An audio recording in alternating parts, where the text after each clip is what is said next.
Hello and welcome. This is Lisa Jones, and you are listening to the Exploring Death podcast. Welcome to Exploring Death. I'm Lisa Jones, and today I have Mark Anthony with me. Mark Anthony, the psychic lawyer, also known as the psychic explorer, is a fourth-generation psychic medium who communicates with spirits. He is also a successful attorney, licensed to practice law in Florida, Washington, D.C., and before the United States Supreme Court. Mark graduated from the Mercer Law School with honors, which included the study of law at Oxford University in England. He also studied mediumship in England at the Arthur Finley College for the Advancement of Psychic Science. He is the best-selling author of Never Letting Go and Evidence of Eternity. Mark appears nationwide on TV and radio. He recently appeared on CBS TV's hit show, The Doctors. He is a featured speaker at conferences, expos, and universities, which include Brown, Columbia, Harvard, and Yale. And in 2018 is on a nationwide speaking tour. Welcome, Mark. Thank you, Lisa. It's great being here. And to all of your listeners in Hawaii, aloha. Aloha, yes, and to all of our listeners all over the world. We've got people tuning in on the podcast, so it's so fun to speak to you here. Well, let's say aloha worldwide then, because, well, you know, and I've spent a lot of time in Hawaii. And for the benefit of the listeners, Lisa and I actually met at the International Association of Near-Death Studies annual conference in 2018 in Seattle. And we hit it off right away. And we just started laughing and talking. And when I found out she was from Hawaii, I loved it because Hawaii, I love the concept of aloha. It is so positive. It's what you say when you greet somebody, when you leave somebody. And the world could use some more aloha. I absolutely agree with you. And what's so cool too is, you know, the true Hawaiian way to greet one another is to put forehead to forehead. And when you say aloha, you're sharing breath with one another. And that is the true spirit of you know, connecting with another human being, is to share that breath with one another. And boy, don't we need more of that in this day and age. That we do. So I love your psychic lawyer title, and so tell us how that came about, because you know I'm a former CPA, so I feel like you and I are so on the same wavelength. You know, it's funny when I encounter other mediums that come from extremely left-brained, very analytical backgrounds. And people think that lawyers are these, you know, blood-sucking, vampiric, soulless, you know, what you have to realize, you know, we're all human beings. And it's funny because when I started going public with my abilities, the media labeled me the psychic lawyer. And so it stuck and we went with it. Because I am an attorney, but I'm also a psychic medium. And the two professions are not polar opposites, although at first impression it might appear that way. And the reason that I say that, Lisa, is they both revolve on evidence. As an attorney, you have to produce evidence to verify and substantiate your case in court. And as a psychic medium, we have to produce evidence transmitted to us from a spirit or spirits to verify the identity and the truth of the messages which are coming through. Also, both jobs are about helping people. Certainly, as a medium, my job is to assist people coping with the death of a loved one by facilitating communication with the survivors and their loved ones in spirit. And as an attorney, let's face it, most people don't go to an attorney because everything in their life is going really well.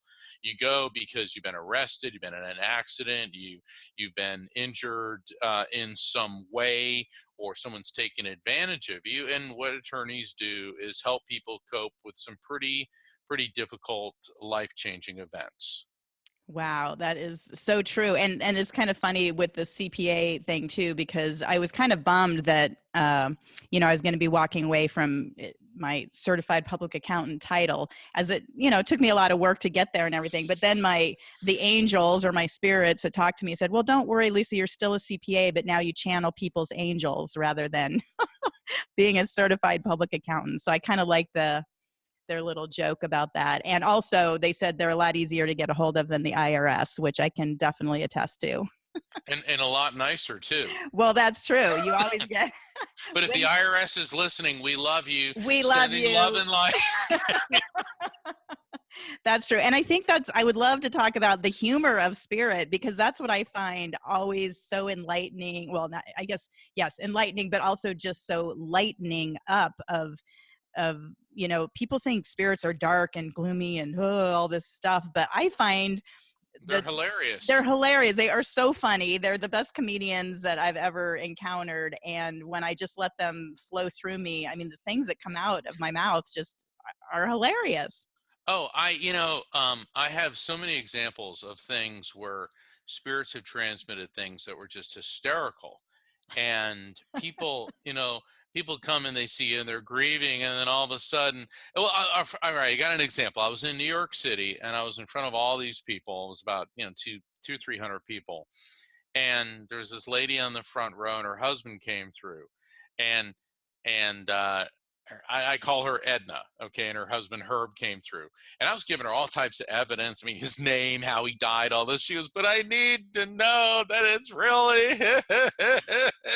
I mean, and it's like I don't know what else I could say. She goes, "What? What did I give him for his last birthday before he died?" And before I could even realize what was coming out of my mouth comes, "She gave me a headache." And she looks up, she goes, "Why, that son of," I go, "Ma'am," she goes, "Now I know it's him." And the crowd, I mean, and as the medium, we're trying, I lost it. I started laughing. The whole crowd was laughing. And then she got her composure back, and she goes, "That's what I missed about Herb. He always made jokes, usually at my expense. And here I am suffering. He's in heaven having fun." And the crowd was just like rolling in the aisles. And you know what? It just seeing the joy come to her, because that her husband was really funny, and they had been married for, gosh, I don't know, well over 50 years. And when he died, she missed his sense of humor. Wow. And so a lot of times people are taken aback when a spirit does say or transmit something funny. But think of the healing power of humor. And Absolutely. yeah, Yeah. and so yeah, they're not all like, oh, with harps and Right. gloominess. No. I mean they don't have to work. Well, I mean they do have to work, but not in the sense that we do. And also being pure energy, they're free of physical and mental ailments and pain that we experience here in the material world. Right. And that's what it's so nice to be able to convey that to grieving loved ones as well. I think that is probably one of the best things about being a medium, is that when you're able to communicate, like you said, with evidence, and to allow these people to know that their loved one is okay on the other side. And for some people, I mean, even me, I mean, I literally thought when my husband was going to die that he was going to hell, because I was raised super religious and thought he because he wasn't baptized, you go to hell. That's what I was told. But fortunately, I had that out of body experience, which took me to this other realm, which showed me where he was going. And then the next morning, he started talking to me and confirmed everything I saw, which, I mean, it was kind of interesting. He was confirming what I experienced after the fact. But I think it's really helpful for people. And what do you think? I'd love to hear your story, how you found out, I know you're a fourth generation, but was this always available to you as a child, or tell me your It, it story. it was. Both of my parents had these abilities, and it runs on both sides of the family back for generations. And the reason that I say that I'm fourth generation is because that's as far back as I've been able to track it. And I even have, aside from family documentation, my maternal great grandmother, my mother's grandmother Giovanna, was from Italy, and that side of the family emigrated from Italy, and she was even mentioned. They did actually an entire segment about her in a PBS special back, I believe it was in 2016, called The Italian Americans. And they mentioned Giovanna and her psychic abilities. And it was really amazing watching that on television. So this has been something that was in both families. It appears to be a genetic trait, and what's known as a recessive trait. In other words, like left-handedness would be a genetically recessive trait because most people are right-handed, therefore that's a dominant trait. So then when two parents possess the same recessive trait, then that increases the chances of one or more of their offspring having that ability. So about age 3.5, I started sitting there talking to my quote unquote invisible friends. Now, of course, Lisa, it's not unusual for a child to talk to invisible friends, except for the fact that my parents were able to perceive them. And what I was talking to them about wasn't, childish. It was very intense information. And I remember my mom was kind of excited about it. Dad, not so much, because he was afraid how I'd be treated, and the things that unfortunately mediums have to put up with in their life. So from a very young age, I had these abilities, and we just kind of kept it at home because I could tell that outside of our family, it really wasn't something that you discussed, um, especially given the fact I went to Catholic school. and,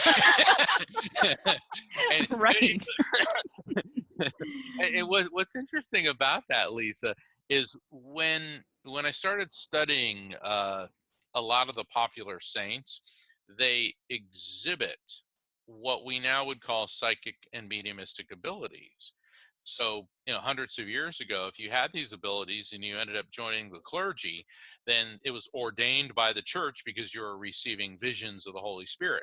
If you walked around, a village in medieval, Germany or Italy or France, chances are, very good chances are, you got burned at the stake for being a witch. So that's why there's always been this, um, unjustified religious stigma against mediums. Right. Yeah, I wanted to talk about that. You mentioned, what mediums have to put up with, and I agree. We were talking before we started the interview, and being from like you were an attorney, I was a CPA, and then suddenly kind of thrust into this this mediumship world, it's daunting. It's definitely, I feel like I'm my own biggest skeptic, because I'm still always astounded at the types of things that come through, this evidence, this evidence that comes through, and there's no way I could have known. And yet I almost feel like I'm defending myself all the time to be like, no, but I'm not really, so how do you Well, deal with that? What is your take on that? yeah, it's one of the challenges of the life that we have been given. I don't say chose, because this is part of my DNA. Is that we constantly have to justify ourselves. Religious fanatics, and I separate religious fanatics from Christians. Christians are loving, non-judgmental people. Religious fanatics love to cast the first stone and hide behind their faith as a justification for anger, bigotry, hatred, and violence. And then on the flip side of the metaphysical coin, we have to justify ourselves from I don't even want to call them skeptics. I call them cynics, Okay. because skeptics will say, I don't believe that because it's not within my realm of experience, and I would like to see or experience proof of it. Whereas a cynic just says, I don't believe it. My mind is closed. You can't do that. Okay. Hmm. And the problem with cynics is they're their own worst enemy. If you look at, if something's outside of a person's realm of experience, they dismiss it.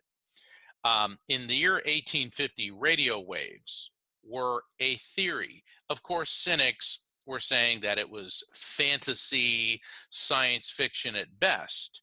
Yet within the span of 50 years, um, Marconi in Italy was transmitting wireless radio signals across the Atlantic from Italy to New York City and back. And so what was what the cynics said was impossible was then verified by science and reality within the span of 50 years. It's like when locomotives, when trains were first invented, there were actually people who were claiming on the basis of science that the train would move so fast it would suck all the air out of the car and kill everyone in a vacuum. Okay, and yeah, and we're laughing at that now because way back when going 40 miles an hour was a real big deal. So just because people say, "Well, I believe in science and you can't do that." Yeah, well, science is not a static state and it changes and it grows.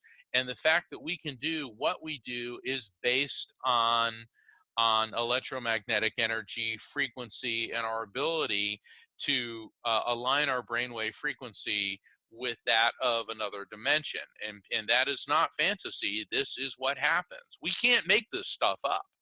That is for sure. And I know you recently wrote your book, Evidence of Eternity. And so is that part of what you talk about is, the It evidence? is. Yes, evidence of eternity bridges the gap between the spiritual and the scientific by explaining spirit communication, the afterlife, on the basis of science, theoretical or quantum physics, human physiology, but it also shows how people of faith are having a lot of their beliefs, particularly about the existence of the soul and the afterlife, validated by recent discoveries in the realm of science. So I don't mean to demean or insult people of faith, because people of faith have always believed that the soul pre-exists the body, comes into the body, and then after the body moves on.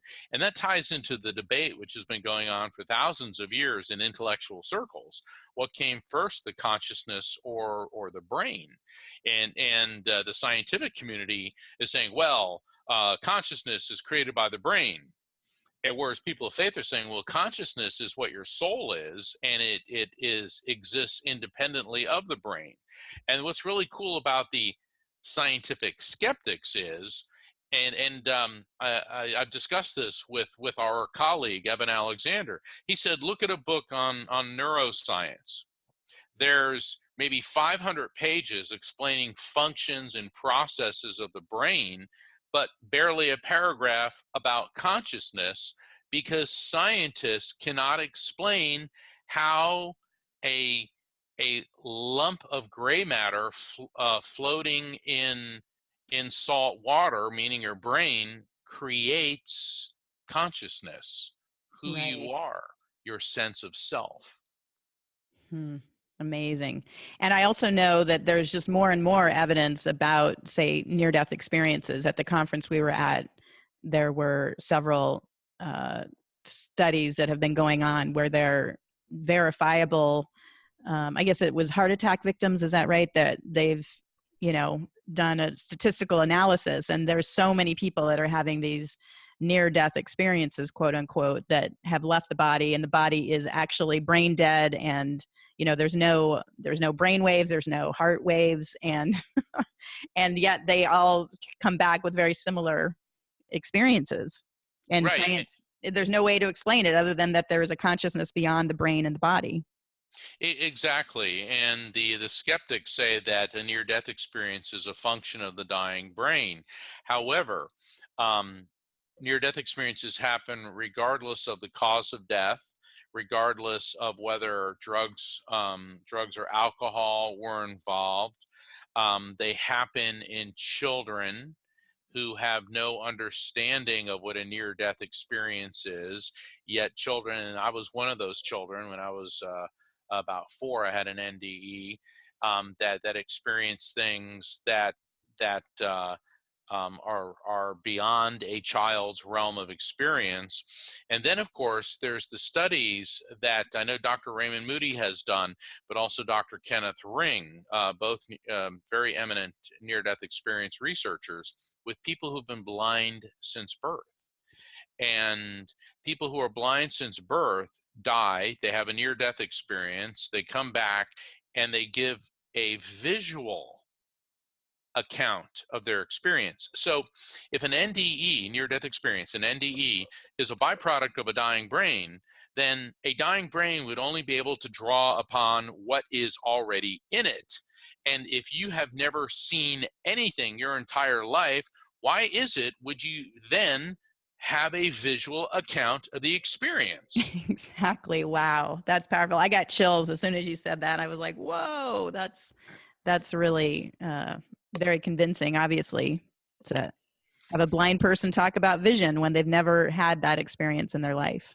I remember when I was in college, I was interning at a law firm, and there was a paralegal that I worked with who was blind. And she was really great. I'll never forget. She used to take notes using this. It was like Braille notes, like click, click, click, click, click. She could take the notes in Braille as quickly as anyone could write out longhand. I guess nowadays you say as quickly as anyone could text. And I asked her one time. I go, "So, how do you dream?" And she goes, "Nobody's ever asked me that before." I go, "Well, what do you dream?" She said, "Sensations, tastes, feelings, objects." She described like sounds, everything but visual accounts of things. And so I remember when I was studying the blind people who were blind that had near death experiences, I immediately started thinking of how blind people dream. And people who've been blind since birth. I mean, obviously, let's say you were 10 years old when you went blind, then in your brain, you would still have visual accounts that your brain could draw upon. But being blind since birth, that's an entirely different set of circumstances altogether. Yes, absolutely. Wow. So much to think about here. So how did you move? I'm curious so you were practicing law, and then what turn of events suddenly found yourself where you were channeling spirit? Well, growing up with parents in a psychic household, people think, well, what was it like? Well, I didn't know any different. I mean, it's funny because now when I run into people that I grew up with, they said, you guys are kind of like, the weird family in the neighborhood, but kind of the cool, weird family, so we're like the metaphysical monsters or Adam's family, apparently from their perceptions, I guess. But when I started practicing law, I always had this sense and ability that I would use, like jury selection and encountering people, and so that was very prevalent with what I did. But I remember everything changed when my mother died, and the funny thing is, and it's not funny in the ha-ha sense, but the peculiar thing, I was at my office and all of a sudden I started thinking about mom. And I started thinking I really need to see mom. So I picked up the phone, I called her, and she said, "Oh, honey, I made spaghetti. Why don't you come over and have lunch with me and your father?"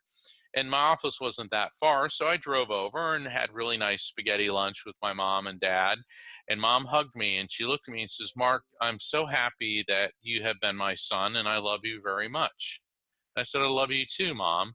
And I thought it was kind of odd the way she phrased that. And the next morning, Lisa, I'm in court, and the judge's assistant came and got me, and they pulled me out of court and to the judge's chambers. And she said, "You need to take this call." And I just knew something. I mean, and my mother had passed in her sleep, Mm. and so after that, things started changing. It's like my abilities, I started seeing mom, I started seeing other people I knew that had died. And then I had a vision.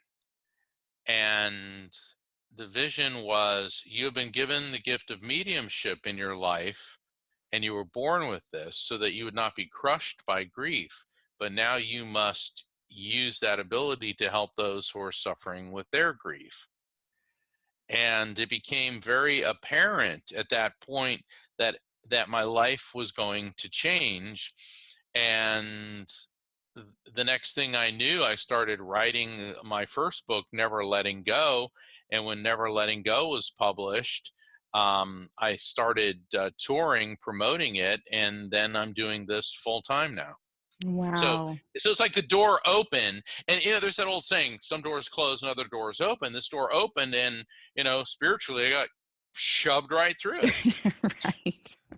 Yeah, and not in the most gentle and way. I think that's sometimes what happens to us. I mean, my whole thing opened up when my husband died, which was certainly unexpected. I still had 3 living grandparents when he died, so I had really never experienced death in my life before that. And then suddenly that next morning he started talking to me, and spirits just started coming through all the time. And the one thing is, just before he died, he had a 7-year battle with cancer, and about a week before he died, he said, wow, I really regret not helping more people while I was here on earth. He was an attorney for General Electric, and so he spent most of his time, he said, moving numbers around on pieces of paper.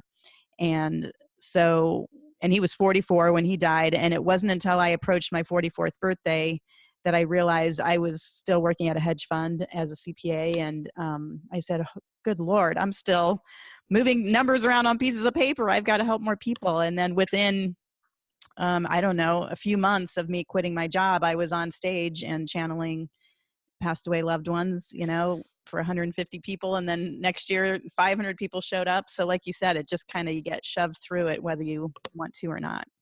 You do, and I think it's very important that people understand that not only am I an attorney, but that you're a CPA.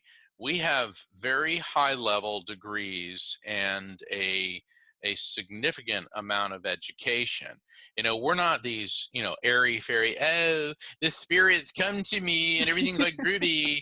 I mean, we come from about as analytic as For about as sure. analytical and left-brained a field that there can be, and it shows that we have not only the education, um, but credibility. Also, what people need to understand, because people say, "Oh, you just do this for money." It's like, well, you could go back to being a CPA, and I could go back to being an attorney, and we don't have to justify our existence to a bunch of religious fanatics and cynics all the time.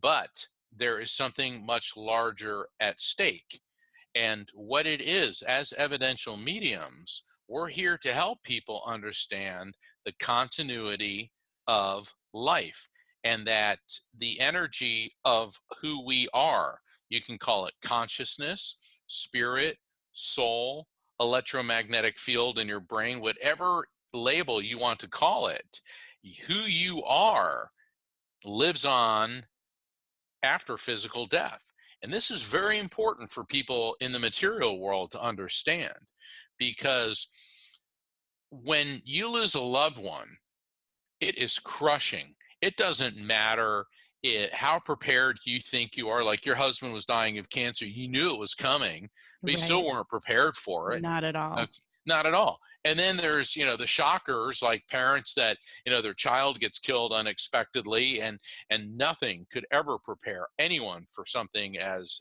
crushing as that. And people feel alone, lost, destitute. Then you start to wonder about the faith system you were raised in. Is it just a fairy tale? Is it true? And I think the worst fear is that someone that meant so much to you has disintegrated into nothingness. And that's what we do as mediums, is we provide verifiable facts and evidence transmitted to us from spirits and or a collection of spirits that come in, with them, to verify that consciousness survives physical death. Wow. Yeah. And it really does change people's lives. The clients I know that you work with, and I know my clients, I mean, they're able to take a sigh of relief, I think, when they get that evidential support and confirmation. And there's really nothing more gratifying than receiving emails or notes or just phone calls from clients, and just saying how they can finally breathe again and move forward. They're still sad, of course, but somehow they're able to live in a much lighter, healthier way. Yes, and spirit communication is an important step in the journey through grief. But I always stress that it is a step. It is not the be all and the end all in recovering from grief. I believe it's very important for people to if to obtain counseling and and going to counseling, grief counseling doesn't mean that there's anything wrong with you. It just means that maybe in a group setting, that by sharing your experiences with other people that are suffering loss, it helps you put it into perspective. Reaching out to your faith community is very good. Having family and friends, doing something physical exercise helps combat depression. Perhaps engaging in a creative pursuit. Some of the greatest works of art, literature, and music have been as the result of pain and sadness. So there are coping from loss with loss is a multifaceted approach, and spirit communication with your loved ones who have passed is a very important part of it. Yeah, I think you're right. It's so true that grief is it's such an expansive, ongoing experience for people. When you've lost a loved one, I mean, you're never the same.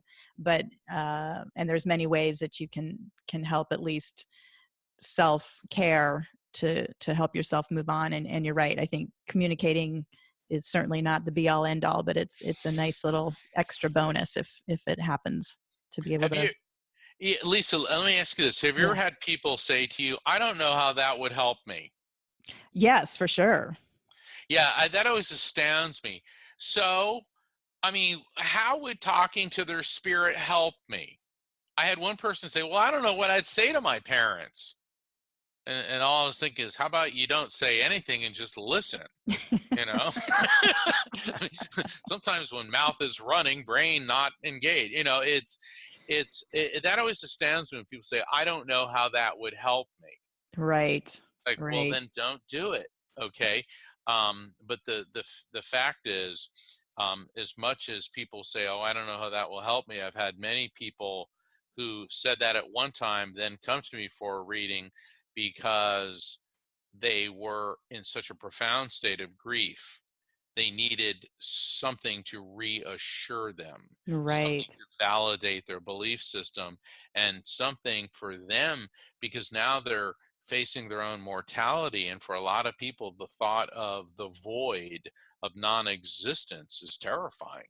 Absolutely. I think that's right. I think for people to realize, or to have that that connection, and to think, oh my gosh, they didn't just disappear, like you said, or disintegrate right in front of them, but they're there. I'm curious to ask you about the Arthur Finley College. I've heard so many, things about it. I haven't studied there myself, but tell me, what was like your biggest takeaway from going there? I remember getting off the train from London in Stansted, and I hailed down a taxi, and he goes, "So where you going, mate?" And I said, "Arthur Finley College." He goes, "Oh, spook school." And I'm like, so I said, "Oh, spook school." So I get in, and we're driving through the English countryside, and it's real beautiful because Stansted, it's in southern England, which is it's breathtaking. And we pull up to this huge Victorian manor house. I mean, it looks like you've stepped onto the set of Downton Abbey or something like that. And it has this very, I mean, when you look at it, it's like, wow, there's some definite spiritual activity going on here. And so I come in, and all the students are arriving from all over the world, and they said, all right, we're going to sort you into your groups now. And I'm going, well, this is getting very Harry Potter, and we go into this big room, and the professor, or the tutor, she stands up on the rostrum. You and I would call it the stage, but in England it's a rostrum, and she goes, "Welcome to Hogwarts." And I know, and everyone starts laughing. She goes, "All right, then, spook school." So we're all, and they're just like, everyone was so upbeat and positive, and it was very intensive in the exercises that they would put us through, because they said that yes, they're all mediums, they're all gifted, but we're going to take you out of your comfort zone. So I thought it was a very good experience, and what it showed me is that this is a very real thing. I mean, I knew that it was, but Finley, he was a good friend of Sir Arthur Conan Doyle and Lady Doyle, and Sir Arthur Conan Doyle wrote Sherlock Holmes, and Sir Arthur and Lady Doyle were mediums, and they wanted to make sure that when Arthur Finley, and he wanted to make sure that when he died, that mediumship would be approached from a serious standpoint. And that's why he created the Arthur Finley College for the Advancement of Psychic Science.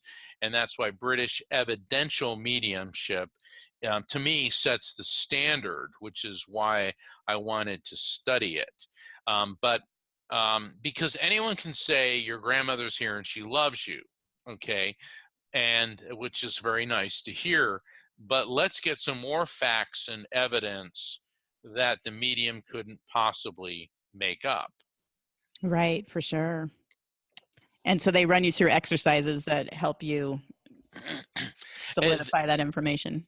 They do, and also um, it's really amazing because the funny thing, and this is haha funny. My mother kept coming through. Like the people be doing readings on me, and mom would come in, and I swear by the end of the program, so it goes, "Oh look, it's Mark's mom again." It's like, oh my god, people were recognizing my mother's spirit. It was like I was so blown away, and it's like, oh yeah, there she is, and she's lovely, and it was hilarious because my mom was having the time of her afterlife coming through, and just enjoyed helping and facilitating and working with me from the other side. So I guess if you ask what's the thing you came away with, that it was how wonderful it is to know that when a loved one dies, that our relationship goes from one of a physical material world nature to one of a spiritual nature. So we never lose anyone. They are with us energetically. Not even death can kill love. And so that, I think, really for me was the most important thing that I took away from Arthur Finley. Wow, I love that. I love that so much. Well, listen, Mark, I do a little reading. Are you open to me pulling some soul coaching cards?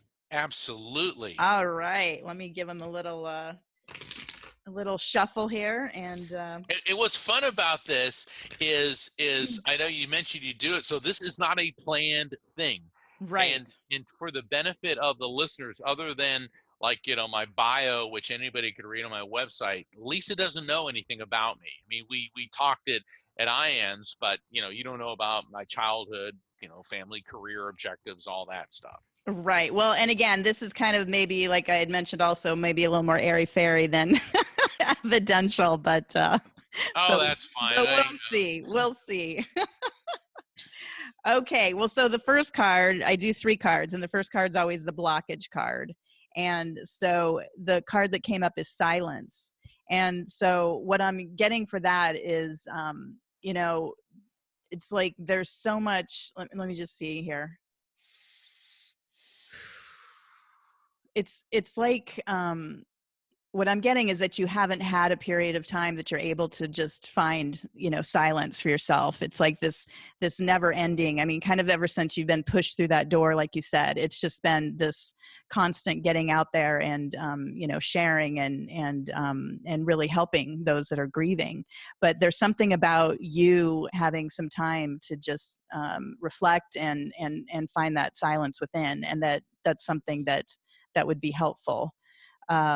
Your next, so then the action card is the second card, and it's essence, and it's just about you being fully you and letting go of even trying to convince people that what you're doing is real or not, and letting go of judgment of other people, and just allowing yourself to fully come out as who you are. And it's like I'm being shown like you're just walking through this this like stadium of people, and people are just falling away because you're so uniquely you, and you're so in your essence that people, they don't even question you anymore, because it's like uh, you just are. And I don't even know if that makes any sense, but that's It what's coming makes through. makes a lot of sense. Okay. And then your outcome card. Oh my gosh. And my whole body is chilling right now. And it's truth. And because you are the truth, Mark, there is no doubt that what you tell people is fact. It's not,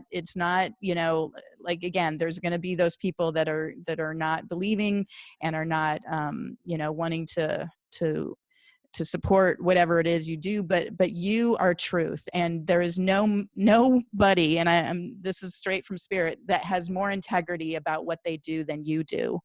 And so there's just such great love and respect and true just reverence from the other side for you, and your spirit world wants you to know that they so have your back, and that you are you're so much more than you believe you are. And so they just want you to know that. Wow. Oh, wow. I'll tell you, wow.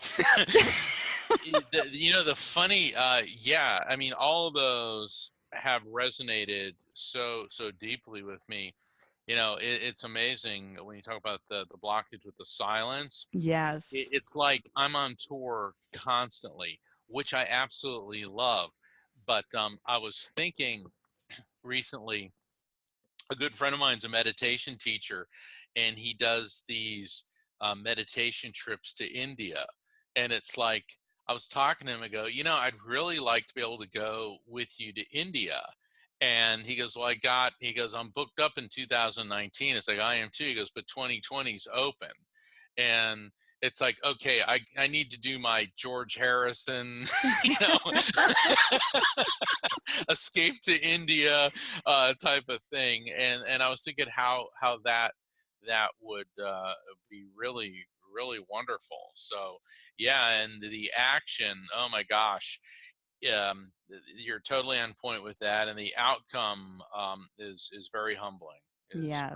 very humbling too. Yes. Well, good. Well, I that's just flows through, and I know it's so funny. In fact, I was asked to sponsor a spiritual teacher, I'll just say, at this little theater in Connecticut, and I said I would, and I brought my 3 cards, and I just pull them and tell them, and I mean, like within 30 seconds, people are like, tears are coming down their face, and I'm like, I don't even know what I said, but it just, it touches their heart, and I know it's the spirit that flows through me, and I take 0 credit. So Well, and see that, Lisa, that speaks volumes about you, because you say you take 0 credit because you've realized that you are not the gift, you are the custodian of the gift, and that you are a conduit between the material world and the vastness of the other side. And so by getting your ego out of the way, that's why you're such a clear conduit for these very positive and very relevant and very healing messages. So kudos. well, thank you. Thank you so much. And I know, speaking of tours, you are headed to Houston soon, yes? I am. I will be in Houston December 6th through the 9th. I will be Houston has the coolest talk show host, Deborah Duncan. And she is the host of Great Day Houston. And they're going to have me on for an hour, and I'll be doing readings for audience members. So I'm looking forward to that, and also talking about the mystical symbolism of Christmas. Where did the Star of Bethlehem come from, and the importance of the Christmas tree and the holly wreath. And then on the evenings of the 7th and the 8th, I will be at Body, Mind, and Soul, metaphysical bookstore, doing an evening of spirit communication on each night. And if people would like to find out more about that, please feel free to visit my website, which is evidenceofeternity.com. And the way to remember that's the same as my book, evidenceofeternity.com. Fantastic. And I will definitely have those links on my website as well, so they can just get directly to you. And wow, Mark, this has been so much fun. I love talking to you. I feel like we have so much in common, and yeah, what a treat. Thank you so much. It's been an honor and a privilege to be on the show. And I'd like to tell all the listeners, keep listening because Lisa tells it like it is. Thank you so much, Mark. All right, everybody. Thank you for listening today. Thank you for listening to the Exploring Death podcast. This podcast is for entertainment purposes only. Before you make any financial or legal decisions, consult a professional. This show is copyrighted by Exploring Death.